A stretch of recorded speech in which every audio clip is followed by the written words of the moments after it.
तो आखिरकार दोस्तों जिसका इंतजार था वो हो ही गया, यानी कि एग्जिट पोल आज सामने आ गया है। लेकिन क्या ये एग्जिट पोल सही साबित होंगे, ये सवाल बड़ा है, क्योंकि एग्जिट पोल के क्रेडिबिलिटी के ऊपर लाखों सवाल उठते रहे हैं। देखा जाए तो इसको समझने के लिए आपको लोकसभा चुनाव से ठीक पहले जाना होगा। एक पीएम मोदी का एक नारा याद कीजिए, अब की बार 400 पार। जहां पीएम मोदी ये दावा कर रहे थे 400 पार जाने का लोकसभा चुनाव में, लेकिन जब रिजल्ट आए तो एकदम उलट थे। लेकिन रिजल्ट से ठीक एक दिन पहले याद कीजिए, जब एग्जिट पोल आया था, कितने सारे एग्जिट पोल में 400 पार दिखाया गया था एनडीए को, और उस वक्त जब रिजल्ट आए थे तो एनडीए 300 भी पार नहीं कर पाई थी, जबकि एग्जिट पोल में यह दिखाया गया था कि बीजेपी अकेले 300 पार कर रही है सीट। और उसी के ठीक बाद याद कीजिए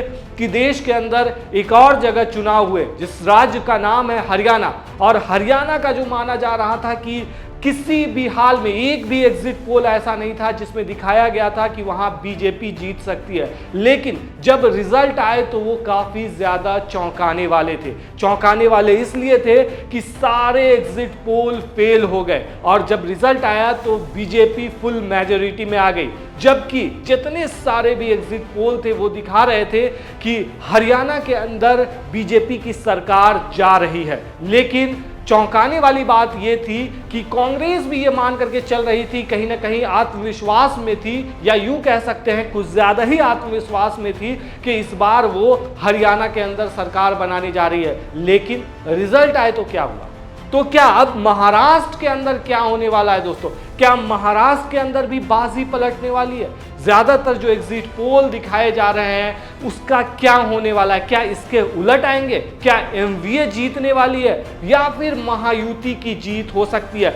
इसको समझने के लिए दोस्तों 3-4 पॉइंट पर आपको गौर करना पड़ेगा। अगर देखा जाए दोस्तों तो महायुति के अंदर सबसे बड़ी पार्टी अगर कोई है तो वो है बीजेपी। बीजेपी 149 सीटों पर इस बार चुनाव लड़ी है। वहीं अगर बात करें हम शिवसेना की यानी शिंदे गुट की, तो 59 सीटों पर इस बार चुनाव लड़ी है। वहीं अजीत पवार की एनसीपी 59 सीटों पर चुनाव लड़ी है। लेकिन कई लोगों का मानना है कि एक तरह से बीजेपी 170 से 75 सीटों पर चुनाव लड़ी है। आप सोच रहे होंगे कैसे? दरअसल कई एक्सपर्ट्स मानते हैं कि शिवसेना के अंदर या फिर एनसीपी यानी कि अजीत पवार के गुट में बहुत सारे ऐसे बीजेपी के लीडर हैं जो चुनाव तो लड़ रहे हैं शिवसेना मतलब शिंदे गुट की तरफ से और अजीत पवार की तरफ से, लेकिन मेनली वो चुनाव लड़ रहे हैं बीजेपी की तरफ से। वहीं दूसरी तरफ गौर, ये क्यों बता रहा हूं आपको, अभी थोड़ी ही देर में क्लियर हो जाएगा। वहीं दूसरी तरफ आप गौर कीजिएगा दोस्तों,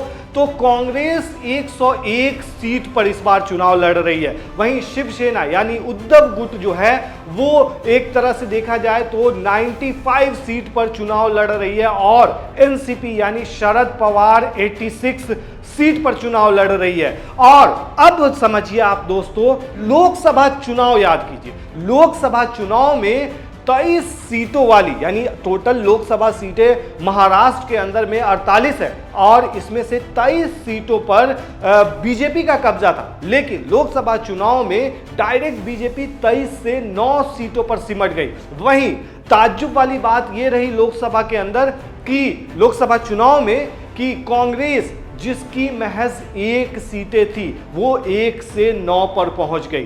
तो सबसे बड़ा जो मुद्दा है यहीं पर है दोस्तों, जिस तरीके से कांग्रेस का गिराफ उठा है महाराष्ट्र के अंदर, तो उसका असर पड़ता हुआ नजर आ सकता है दोस्तों इस बार के चुनाव में। एग्जिट पोल को आप अगर अलग रख दें और इन फैक्ट्स पर गौर करें, जैसे जिस तरीके से आप देखा जाए तो कौन कौन से ऐसे फैक्टर हैं जो कांग्रेस के फेवर में काम करते हुए नजर आ रहे हैं महाराष्ट्र के अंदर में, तो चाहे वो कास्ट सेंसस हो या फिर दलित मुस्लिम मराठा का जो एक कॉम्बिनेशन देखा गया वो देखा जाए। और सबसे बड़ी बात, शरद पवार जो वहाँ एक तरह से पावरफुल माने जाते हैं, सबसे ज़्यादा उनको मास्टर स्ट्रोक के लिए जाना जाता है, तो कहीं ना कहीं ये जो फैक्टर है बहुत सारे इसमें सिंपैथी वोट का भी फैक्टर कहीं ना कहीं माना जा रहा है, क्योंकि जिस तरीके से यूबीटी या फिर शिवसेना और फिर अजीत पवार और शरद पवार अलग हुए हैं, तो कहीं ना कहीं सिंपैथी वोट भी उधर जाता हुआ दिख रहा है। वहीं बीजेपी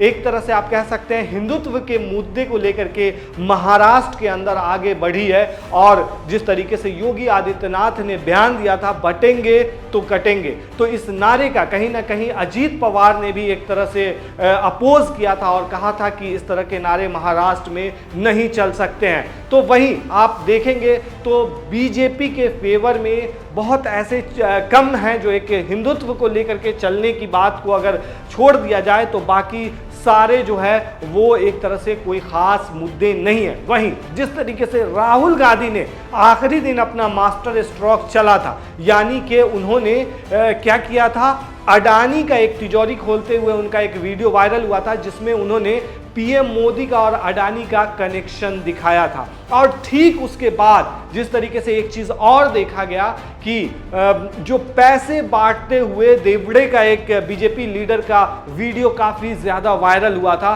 तो कहीं ना कहीं उसका भी इंपैक्ट पड़ सकता है महाराष्ट्र चुनाव के ऊपर। और कहीं ना कहीं जो जादुई आंकड़ा है वो 145 है 288 सीटों पर, तो एमवीए जो है कहीं ना कहीं लीड लेते हुए नजर आ रही है। ऐसे कई एक्सपर्ट्स का मानना है कि एमवीए इस बार महाराष्ट्र के अंदर सरकार बना सकती है।